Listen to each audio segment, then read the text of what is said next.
और जीवन भर वो जिस चीज़ के पीछे भागा है अंत समय में उसका मन वहीं जाएगा।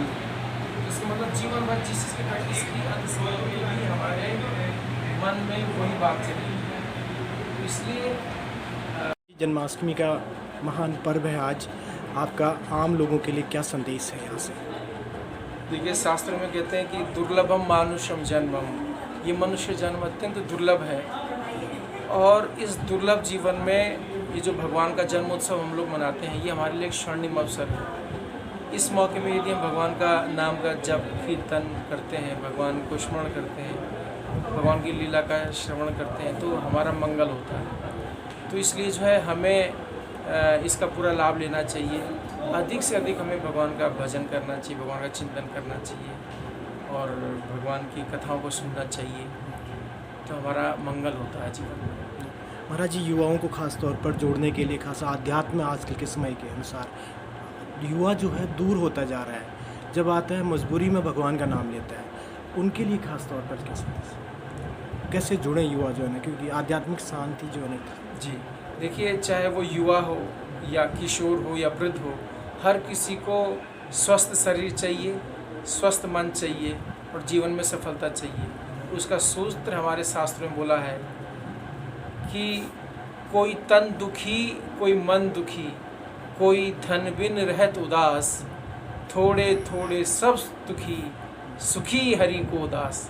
इस संसार में कोई भी जीव ऐसा नहीं है जो ये कहे कि मैं एकदम सुखी हूँ।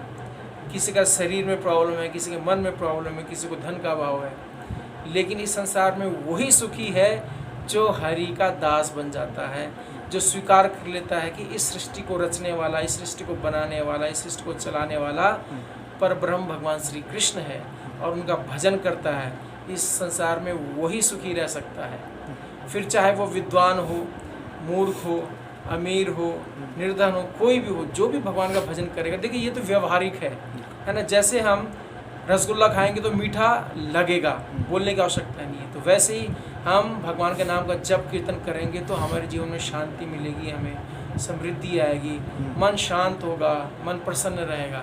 तो ये अनुभव का विषय है, करिए और मानिए। भारत किया जा रहा है, तो आपका इसमें क्या मत है? देखिए, हमारा ये जो भारतवर्ष है, इसका नाम कोई भारत आसन नहीं, सनातन है। हमारे यहाँ तीन भारत हुए हैं। पहले जड़ भरत, ऋषभदेव के पुत्र, उनका नाम भी भरत था। फिर जो है शकुंतला के पुत्र भरत इतने वीर थे कि वो शेर का मुंह में हाथ डाल देते थे उनके नाम से। और तीसरा अर्जुन को भी भगवान कृष्ण ने भारत बोला है। तो ये तीन महापुरुष भगवान के शक्तियावेश, शक्ति प्रदायक ये महात्मा हुए हमारे भारत में, उनके नाम से ये इसका नाम भारत है। और इसका नाम भारत ही रहना चाहिए, था और रहेगा। और हमारी ये निवेदन है कि इसका नाम पुनः भारत, यानी कि डॉक्यूमेंट में भी भारत ही होना चाहिए। ठीक है, धन्यवाद। और दूसरा है, खासतौर पर दक्षिण भारत में मुख्यमंत्री के बेटे ने इस तरह से बोला ख़त्म कर देना चाहिए, उस पर आपका क्या मत है?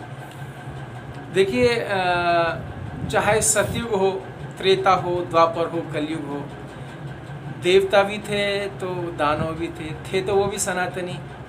रावण वेदों को जानने वाला, कंस जरासन धर्म को मानने वाले थे, हिंदू ही थे, सनातनी थे, लेकिन वो सदा धर्म के विपरीत कार्य करते थे, इसलिए और सबको पता है कि उनका क्या हर्ष हुआ।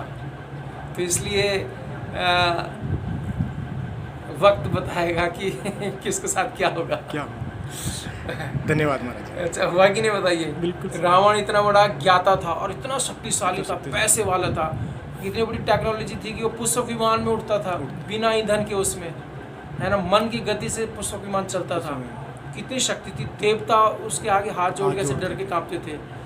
लेकिन उसने धर्म के विरुद्ध काम किया, सनातन धर्म के विरुद्ध काम किया, तो रिजल्ट सबके सामने है। सतयुग में भी था ऐसी घटना घटी, त्रेता में भी, द्वापर में भी। भगवान कृष्ण ने जो कौरव थे उनके साथ क्या विद्वान नहीं थे,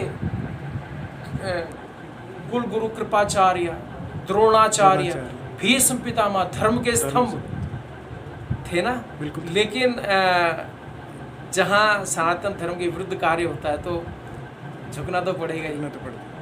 धन्यवाद। देखिए, शास्त्र में कहते हैं कि दुर्लभम मानुषम जन्मम, ये मनुष्य जन्म अत्यंत दुर्लभ है।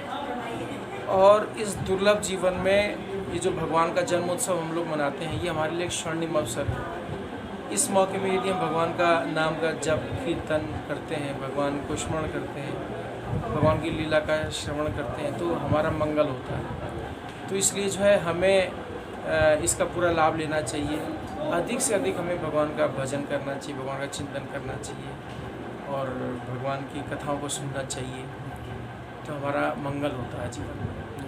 महाराज जी, युवाओं को खास तौर पर जोड़ने के लिए खासा अध्यात्म आजकल के समय के अनुसार युवा जो है दूर होता जा रहा है। जब आता है मजबूरी में भगवान का नाम लेता है, उनके लिए खास तौर पर कैसे जुड़े युवा जो है ना, क्योंकि आध्यात्मिक शांति जो है ना।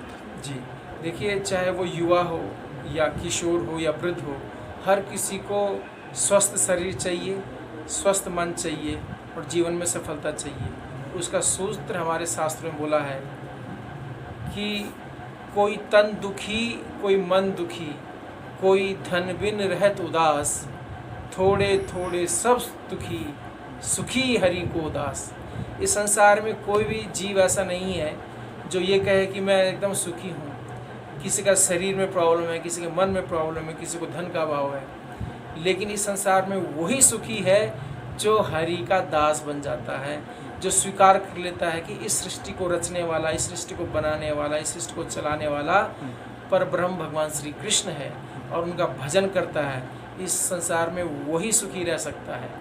फिर चाहे वो विद्वान हो, मूर्ख हो, अमीर हो, निर्धन हो, कोई भी हो, जो भी भगवान का भजन करेगा। देखिए, ये तो व्यवहारिक है ना। जैसे हम रसगुल्ला खाएंगे तो मीठा लगेगा, बोलने की आवश्यकता नहीं है, तो वैसे ही हम भगवान के नाम का जप कीर्तन करेंगे तो हमारे जीवन में शांति मिलेगी, हमें समृद्धि आएगी, मन शांत होगा, मन प्रसन्न रहेगा। तो ये अनुभव का विषय है, करिए और मानिए। देखिए, शास्त्र में कहते हैं कि दुर्लभम मानुषम जन्मम, ये मनुष्य जन्म अत्यंत दुर्लभ है। और इस दुर्लभ जीवन में ये जो भगवान का जन्मोत्सव हम लोग मनाते हैं, ये हमारे लिए एक स्वर्णिम अवसर है। इस मौके में यदि हम भगवान का नाम का जप कीर्तन करते हैं, भगवान को स्मरण करते हैं, भगवान की लीला का श्रवण करते हैं, तो हमारा मंगल होता है। तो इसलिए जो है हमें इसका पूरा लाभ लेना चाहिए।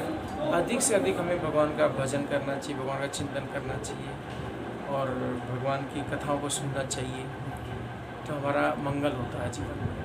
महाराज जी, युवाओं को खास तौर पर जोड़ने के लिए खासा अध्यात्म आजकल के समय के अनुसार युवा जो है दूर होता जा रहा है। जब आता है मजबूरी में भगवान का नाम लेता है, उनके लिए खास तौर पर कैसे जुड़े युवा जो है ना, क्योंकि आध्यात्मिक शांति जो है ना। जी, देखिए, चाहे वो युवा हो या किशोर हो या वृद्ध हो, हर किसी को स्वस्थ शरीर चाहिए, स्वस्थ मन चाहिए और जीवन में सफलता चाहिए। उसका सूत्र हमारे शास्त्रों में बोला है कि कोई तन दुखी, कोई मन दुखी, कोई धन बिन रहत उदास, थोड़े थोड़े सब दुखी, सुखी हरि को दास। इस संसार में कोई भी जीव ऐसा नहीं है जो ये कहे कि मैं एकदम सुखी हूँ।